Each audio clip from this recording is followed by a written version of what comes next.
Shalom, selamat pagi Sobat Karunian. Masih terus bersemangat ya, karena tanpa semangat kita tidak akan mampu menjalani hari-hari kita ya. Nah, pagi ini kita akan belajar dari firman Tuhan dari kitab Roma pasal 12 ayat yang kedua. Namun sebelumnya kita berdoa. Di dalam nama Yesus, Tuhan Yesus tolong beri kami hikmat untuk memahami firman-Mu pagi ini, supaya kami semakin bertumbuh di dalam iman dan kehidupan kami. Di dalam nama Yesus kami berdoa. Amin. Baik Sobat Karunian, Roma 12 ayat 2 saya akan bacakan untuk kita. Janganlah kamu menjadi serupa dengan dunia ini, tetapi berubahlah oleh pembaharuan budimu, sehingga kamu dapat membedakan manakah kehendak Allah, apa yang baik, yang berkenan kepada Allah, dan yang sempurna. Ya Sobat, tema kita pagi ini adalah tentang berteman tanpa menyerah pada tekanan. Nah, cukup unik ya.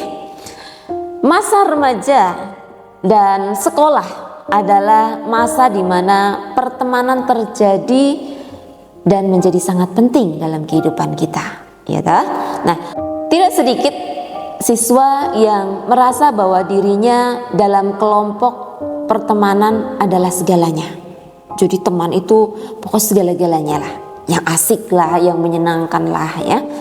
Nah, sayangnya nih, hal ini bisa membuat seseorang merasa harus berubah atau pura-pura agar dianggap keren atau gaul atau ya bisa diterima lah gitu ya, supaya bisa diakui oleh teman-teman yang lain.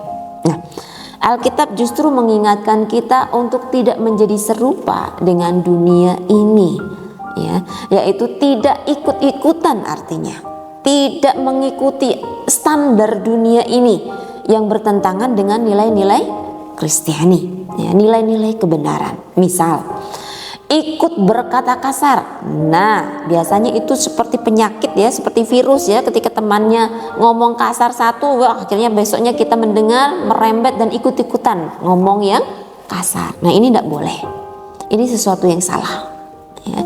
Membuli, terkadang memang fisik enggak, tetapi terkadang dari kata-kata kita membuli orang. Jadi hati-hati. Nyontek, siapa yang pernah nyontek? Nah, ini sudah pasti enggak boleh. Pacaran yang tidak sehat. Wah ya, jadi sekolah bukan tempat yang demikian ya, inginnya dekat terus, nempel terus, itu enggak. Itu sesuatu yang tidak benar untuk siswa ya. Nah, atau mengejek orang lain karena dia terlihat lucu atau mungkin tidak seperti yang lain gitu ya, kita ejek dia, itu pun sesuatu yang salah ya. Sobat Karunian, berteman itu penting, betul ya, tapi integritas itu lebih penting. Tuhan memanggil kita untuk tetap menjadi terang ya, bahkan ketika lingkungan kita gelap, kita bisa menjadi sahabat yang baik tanpa harus mengorbankan iman atau nilai-nilai kebenaran dalam kehidupan kita.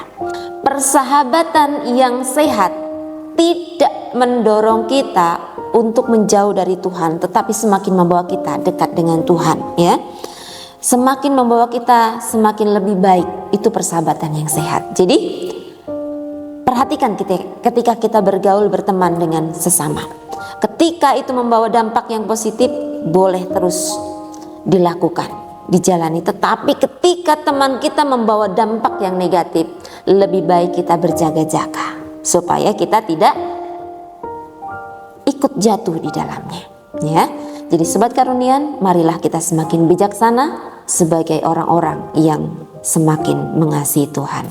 Kita berdoa. Segala puji syukur bagimu Tuhan, terima kasih dengan firman-Mu kami diingatkan supaya kami tidak ikut-ikutan dalam pergaulan dunia yang tidak benar. Biarlah kami boleh menjadi terang, menjadi contoh, menjadi teladan bagi teman-teman kami, untuk kami semakin menjadi pribadi lebih baik. Terpuji nama-Mu, kekuatan-Mu lah yang memampukan kami. Di dalam nama Yesus, Tuhan menolong setiap kami. Amin. Thank you.